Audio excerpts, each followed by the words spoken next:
Realitas juga menelusuri wilayah Kabupaten Tapanuli Utara.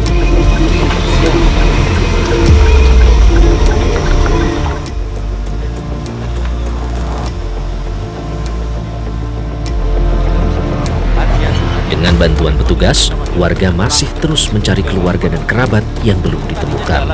Jalan itu tadi bang? Itu ya, ini. Jalan. Ini adalah kondisi di desa Sibalanga, Kecamatan Adian Koting. Tadi Bang Sekumpul di sini masih berlangsung proses pencarian korban ya, Pak? Masih pencarian korban. Iya. Iya karena Mang, kayaknya masih ada korban dalam ya. Kira-kira ada 6 orang, Pak. Di sini 6 orang masih dicari ya. Masih di sini dilaporkan hilang masuk keluarga kita. Termasuk keluarga ya, Sia Tambangga. Bapak Ya. tinggal di sini. Tinggal di Gunung Tua, Pak, di Kabupaten. Tapi keluarganya di sini. Utara, Pak. Keluarga Bapak ada yang di sini? Iya, ada di sini. Yang masih belum ketemu? Belum. Proses pencarian jenazah dan pembukaan akses jalan di Tapanuli Utara memang masih terus dikebut. Namun hingga kini, pemerintah daerah belum bisa memastikan semua jalur bisa segera diakses. Cukup banyak ada titik longsorannya, ada 11 di sini, tapi kalau kami lewat langsung sepertinya lebih banyak dari 11, Pak. Nah, kendalanya supaya jalan itu bisa dilintasi lagi apa, Pak, kesulitannya? Kalau yang saat ini kan kita udah 4 hari ini, Iya. ya kita sampai di sini udah 30-an kilometer, ya. Sebenarnya mulai dari awal itu kita perkirakan sampai 27 titik, 27 titik sampai perbatasan. Kalau sampai misalnya itu ke Tapteng hampir 50 pasti. Wow. Tapi ini kan mulai dari Tarutung kita sudah bekerja 4 hari ini. Oke. Nah, kendalanya sebenarnya tidak ada, hanya menunggu waktu karena itu medannya sangat berat. Ya, peralatan semua lengkap. Peralatan dari Pemda, dari Dinas Balai Jalan, dari TNI, kemudian dari swasta juga udah lengkap semua. Oke. Ya, tinggal menunggu waktu aja karena ini berproses. Saya tanya semua. Iya, lagi nih Kecil-kecilnya ini kan. Iya. Karena itu juga kan panjang-panjang gede. Ini juga udah akar-akar yang keluar itu.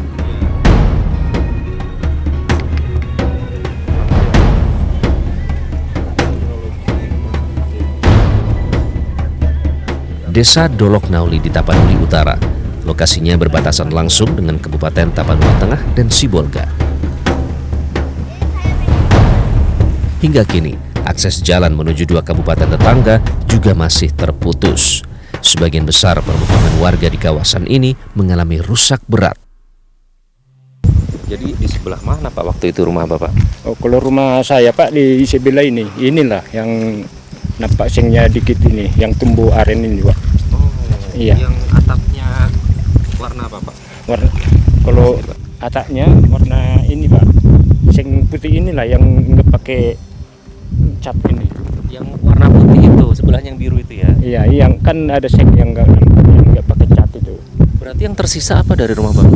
Kalau yang tersisa dari rumah itu, kalau kita dari lihat apa ini, cuma inilah yang ada Pak. Kalau memang barang-barang di rumah nggak sempat kami ambil Pak. Cuman pakaian yang di badan inilah Yang melekat di badan ini yang sempat bergerak? Iya, yang Lainnya, selain itu nggak ada Pak. dokumen-dokumen, surat-surat? Dokumen masih di rumah itu semua, surat-surat.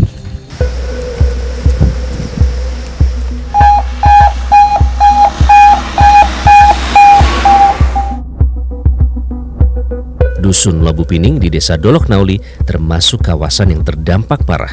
Kawasan yang lokasinya berada di bawah perbukitan ini hampir amblas diterjang banjir dan tanah longsor. Bukan terlihat seperti jalan raya, tapi lebih menyerupai aliran sungai. Kita lihat, ini adalah situasi pasca banjir dan longsor yang melanda Dusun Labu Pining di Desa Dolok Nauli. Kondisinya adalah seperti ini pasca dilanda banjir. Memang harus sangat berhati-hati. Nah, ini bahkan kita lihat batang-batang pohon yang tadinya berada di sebelah sana, itu kemudian longsor menuju ke rumah yang ada di sini. Kalau kita lihat sekilas saja, sebenarnya rumah ini bukan rumah yang diabaikan begitu saja, karena kita lihat di sana ada sandal-sandal dan sepatu-sepatu yang bahkan masih diletakkan secara rapi di sebelah sana. Ada foto-foto juga yang masih tergantung. Gitar. Ya.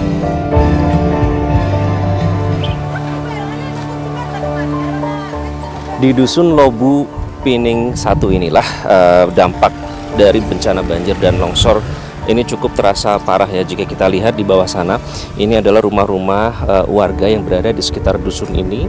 Seperti apa dampak dari bencana banjir dan longsor ini dengan warga yang rumahnya ada di bawah sana. Selamat siang Pak. Dengan Bapak siapa? Ebin. Pak Ebin. Pernah ke Kota Barat. Akar pohon dari atas sampai ke bawah. Jadi bisa dibayangkan besarnya bencana saat itu ya Pak ya? Iya, Pak.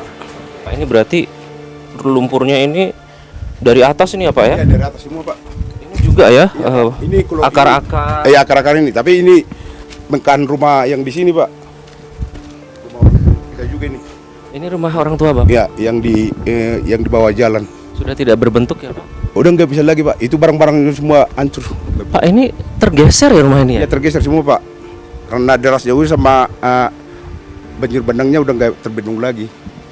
Gimana Pak ya, kalau pertama Pak kita menangis memang sama keluarga, tapi sekarang nggak bisa kita bayangkan lagi Pak. Tapi saya terima kasih sama Tuhan, nyawa kami nggak ada satu pun dari kampung sini, nggak ada yang melayang gitu Pak. Tapi kalau masalah apa, kalau kita siap nanti minta sama pemerintah sama kerja kita masih bisa kita ganti, gitu aja Pak. Kenangan Bapak semua ada di sini ya? Ada Pak. Tapi inilah mudah-mudahan nanti Bapak bisa perpanjangan tangan kami supaya bisa terbantu sedikit beban kami Pak.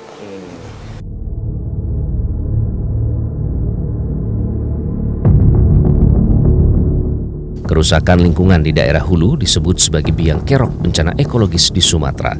Daya dukung lingkungan tidak mumpuni, namun diterpa curah hujan cukup tinggi memicu banjir bandang dan longsor di kawasan hilir Sumatera Utara.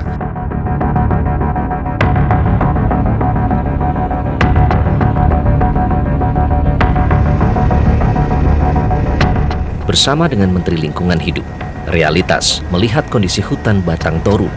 Dari udara terlihat, di kawasan hulu perbukitan Batang Toru juga beroperasi tambang emas Martabe dengan konsesi seluas 130.000 hektar. Sementara di daerah aliran sungai atau Das Batang Toru juga beroperasi perkebunan kelapa sawit dan hutan tanaman industri. Jadi mulai dari paling hulu itu adalah kegiatan hutan tanaman industri dengan kegiatan replanting dan panennya. Kami secara fisik melihat ada potensi menimbulkan banyaknya surface runoff atau permukaan yang akan berkontribusi menjadi banjir.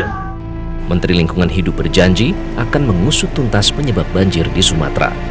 Senin pekan depan, 8 perusahaan yang beroperasi di Batang Toru mulai diklarifikasi. Selanjutnya, Kementerian Lingkungan Hidup selain melakukan langkah-langkah lapangan, juga akan mereview semua persoalan lingkungan karena ada skala yang berbeda di dalam persoalan lingkungan. Kita tentu saja tidak anti investasi. Investasi sah-sah saja sepanjang tetap mempertimbangkan kelangsungan lingkungan hidup. Faktanya, luas hutan di Indonesia terus menyusut dari waktu ke waktu.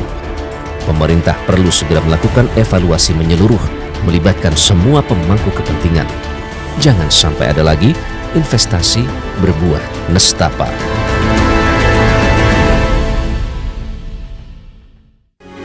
Metro TV. Jelajahi cara baru mendapatkan informasi. Download Metro TV Extend sekarang.